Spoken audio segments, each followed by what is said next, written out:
मेरी मदद करो, मेरा पाँव झाड़ियों में फंस गया है, कोई मेरी मदद करो। चिड़िया के समोसों के ठेले से थोड़ी दूर गोरी कौवी शोर मचा रही थी। अरे ये तो गोरी कौवी की आवाज है। चिड़िया जल्दी से उड़ती है और गोरी कौवी के पास जाती है। चिड़िया, मेरा पाँव इन झाड़ियों में फंस गया है। गोरी, तुम यहाँ आई क्या करने थी? मैं दाना लेने इन झाड़ियों में आई थी कि मेरा पाँव फंस गया।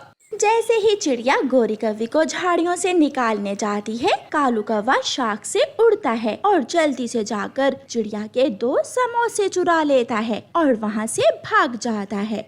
लो, हो गया, निकल गया तुम्हारा पाँव, अब दोबारा ना फंसा लेना। चिड़िया वापस अपने समोसों के ठेले पर चली जाती है। कालू जी, चिड़िया तो सच में ही मुझे झाड़ियों में फंसा हुआ देखकर परेशान हो गई थी। चिड़िया बेचारी भी पागल ही है, वो ये नहीं जानती थी कि ये तो हम दोनों ने मिलकर चिड़िया के समोसे चुराने का प्लान बनाया था।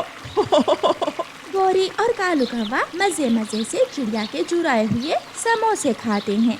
उन कौवों का तो काम ही चोरी का भोजन खाना था। दूसरे दिन मिठू तोता बेचारा बहुत मुश्किल से मीठा अमरूद ढूंढ कर लाया था। तोता अपने घोंसले में बैठकर वो अमरूद खाने ही वाला था कि वहाँ गोरी कौवी आ जाती है। तोते तोते, चिड़िया अपने घर की छत से गिर गई है, जल्दी जाओ, वो मर जाएगी, उसने तुमसे कोई बात करनी है। नहीं गोरी, ये नहीं हो सकता, चिड़िया हमें छोड़कर नहीं जा सकती। तोते, समय नहीं है, बाद में रो लेना, पहले जल्दी से जाकर चिड़िया की बात सुन लो। तोता अमरूद अपने घोंसले में ही छोड़कर रानो चिड़िया के घर की तरफ जाता है और गोरी कौवी आराम से तोते का अमरूद उठाकर वहाँ से चली जाती है। चिड़िया अपने घर के दरवाजे की मरम्मत कर रही थी। चिड़िया दरवाजे में कील लगा रही थी। चिड़िया, रानो चिड़िया, क्या हुआ आपको? आप ठीक तो हैं? तोते भैया, आप तो हर समय घबराए हुए ही आते हो। मैं ठीक हूँ, मुझे क्या होना है, मैं तो अपने घर का दरवाजा ठीक कर रही हूँ। तो फिर उस गोरी की बच्ची ने मुझसे झूठ क्यों बोला? फिर अचानक तोते का ध्यान अपने अमरूद की तरफ जाता है। मेरा अमरूद, मेरा अमरूद, वो कौवी मेरा अमरूद चुरा कर ले जाएगी।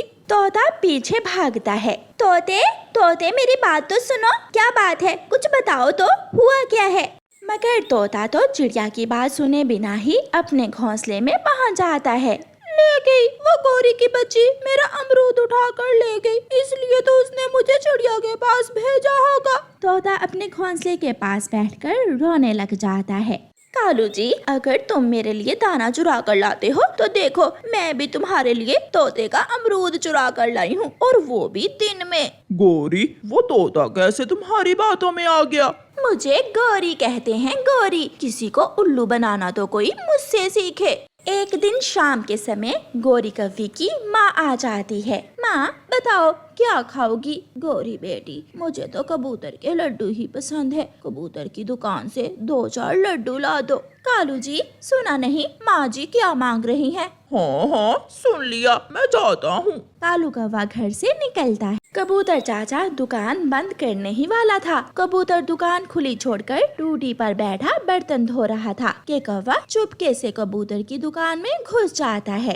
पहले 1-2 लड्डू खुद खा लेता हूँ और फिर साहजी के लिए चुरा कर ले जाऊंगा। कौवा अपने ध्यान बैठा लड्डू खा रहा था कि कबूतर आकर दुकान का दरवाजा बंद कर देता है। मैं दुकान के अंदर हूँ। लेकिन कबूतर तो दुकान बंद करके जल्दी जल्दी वहाँ से चला जाता है। मैं दुकान में फंस गया, कोई मेरी मदद करे, कोई मेरी मदद करे। कालू कौवा मदद की गुहार लगा रहा था, लेकिन कौवे की आवाज तो दुकान से बाहर नहीं जा रही थी। माँ, कालू जी अभी तक नहीं आया। बेटी, मुझे तो भूख भी जोरों की लगी हुई है, न जाने कब आएगा कालू कबूतर की दुकान से लड्डू लेकर। रात हो जाती है, लेकिन कालू तो अभी तक लौट कर नहीं आया था। गोरी कौवी परेशान होकर घर से निकलती है। चिड़िया चिड़िया, मेरा कालू पति जी तुम्हारे घर तो नहीं आया? नहीं गोरी, कालू मेरे घर में तो नहीं है। कबूतर कबूतर, मेरा पति कालू जी तुम्हारी दुकान से मिठाई लेने गया था, मगर लौटकर घर नहीं आया अभी तक। क्या तुमने उसे देखा था? नहीं नहीं गोरी, मेरी दुकान पर तो कोई नहीं मिठाई लेने आया। गोरी समझ आती है कि उसका पति जरूर किसी मुसीबत में फंस गया होगा। गोरी कौवी थक हार कर अपने घर चली जाती है। माँ, मेरा कालू जी तुम्हारे लिए लड्डू लेने गया था, लेकिन शायद उसे चील पकड़ कर ले गई। गौरी कौवी रोती रहती है। दूसरे दिन जब कबूतर अपनी दुकान खोलता है तो कालू कौवा फुर्र से दुकान से निकलकर उड़ जाता है। कालू कालू कौवे, तुम मेरी दुकान से मेरी मिठाई खा रहे थे। कबूतर डंडा लेकर कौवे के पीछे भागता है, लेकिन कौवा तो दूर निकल जाता है। हरियाली तोती की माँ का फोन आता है। हरियाली बेटी, मैं कल सुबह तुम्हारे पास आ रही हूँ। ये सुनकर हरियाली तोती बहुत खुश हो जाती है। माँ, मैं आपके खाने के लिए क्या बनाऊँ? बेटी, मुझे चावल की मीठी खीर बहुत पसंद है, तुम मेरे लिए चावल की मीठी खीर बना लेना। फोन बंद हो जाता है और हरियाली तोती भागी भागी नदी पर अपने पति मिठू तोते के पास जाती है। मिठू जी, जल्दी जल्दी चावल ले आओ और मैं शक्कर और दूध ले आती हूँ। माँ आ रही है कल मेरी, माँ के लिए मीठी खीर बनाना है। माँ के बहाने मुझे भी मीठी खीर मिलेगी। मेरा भी कई दिनों से चावल की मीठी खीर खाने को बहुत दिल कर रहा है। मिठू चावल लेने चला जाता है और हरियाली शक्कर और दूध लेने चली जाती है। चाचा कबूतर, ये लो बाल्टी और मुझे 50 रुपए का दूध दे दो और थोड़ी शक्कर भी। गौरी कौवी जो वहाँ बैठी हुई थी हरियाली से पूछती है। हरियाली, कोई आ रहा है क्या?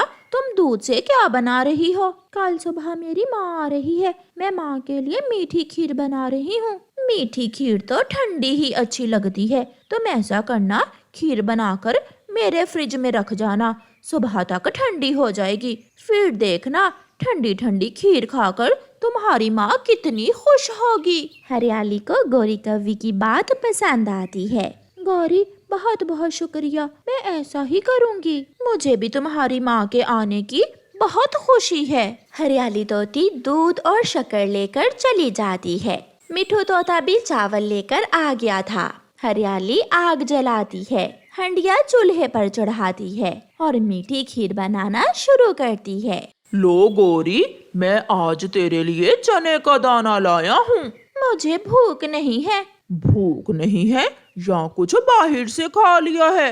आज मेरे लिए हरियाली तोती मीठी चावल की खीर बना रही है, मैं तो वो ही खाऊंगी। थोड़ी देर बाद गौरी कौवी अपनी माँ को फोन करती है। माँ, कल सुबह जल्दी जल्दी से आ जाना, मैं तुम्हारे लिए मीठी चावल की खीर बना रही हूँ। मेरी गौरी बेटी को मेरा बहुत ख्याल है, मैं जरूर आ जाऊंगी। खीर को अच्छे से ठंडी कर लेना और शक्कर थोड़ी ज्यादा डालना। माँ, सब हो जाएगा, तुम आ जाना टाइम पर। शाम हो जाती है।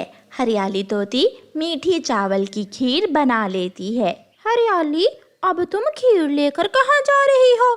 मिठू जी, मैं ये खीर गौरी की फ्रिज में रखने जा रही हूँ, माँ को ठंडी ठंडी खीर बहुत पसंद आएगी। हरियाली खीर का डिब्बा लेकर घर से निकलती है। तुम चिंता ना करो हरियाली, मैं फ्रिज को थोड़ा तेज कर देती हूँ, सुबह तक खीर बर्फ की तरह ठंडी हो जाएगी। मैं सुबह सवेरे ही खीर ले जाऊंगी। हरियाली चली जाती है।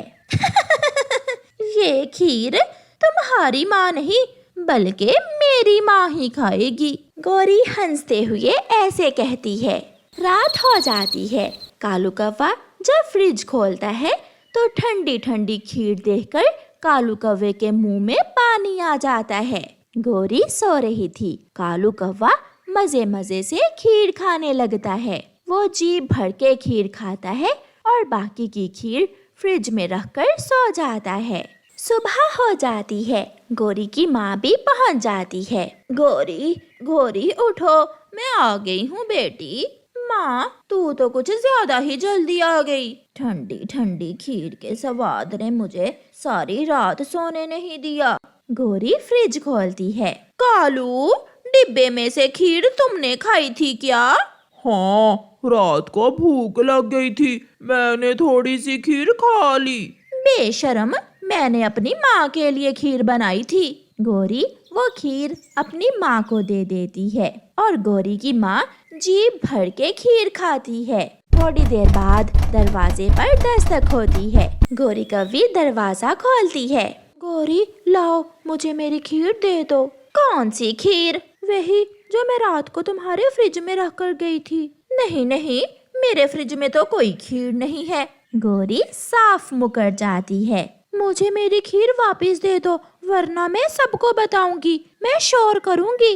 जाओ जाओ, चुपचाप अपने घर चली जाओ, वरना बहुत मारूंगी मैं तुझे। हरियाली शोर करती है और सबको बुला लेती है। जंगल के सारे पक्षी गौरी के घर के बाहर इकट्ठे हो जाते हैं। बेशरम ने हरियाली की खीर अपनी माँ को खिला दी। ये गौरी कव्वी तो बहुत बुरी है। गौरी कव्वी अपनी माँ के सामने बहुत शर्मिंदा होती है। गौरी बेटी, अगर ऐसी ही चोरी की खीर खिलाकर मुझे सबके सामने बेइज्जत करना था तो ना ही बुलाती मुझे। जिसने मेरी खीर खाई सबके पेट में दर्द होगा। ऐसे गौरी कव्वी अपनी माँ के सामने बहुत शर्मिंदा होती है। प्यारे दोस्तों, इस कहानी को लाइक, अपने दोस्तों के साथ शेयर और चैनल को सब्सक्राइब करना बिल्कुल मत भूलना। आपका धन्यवाद।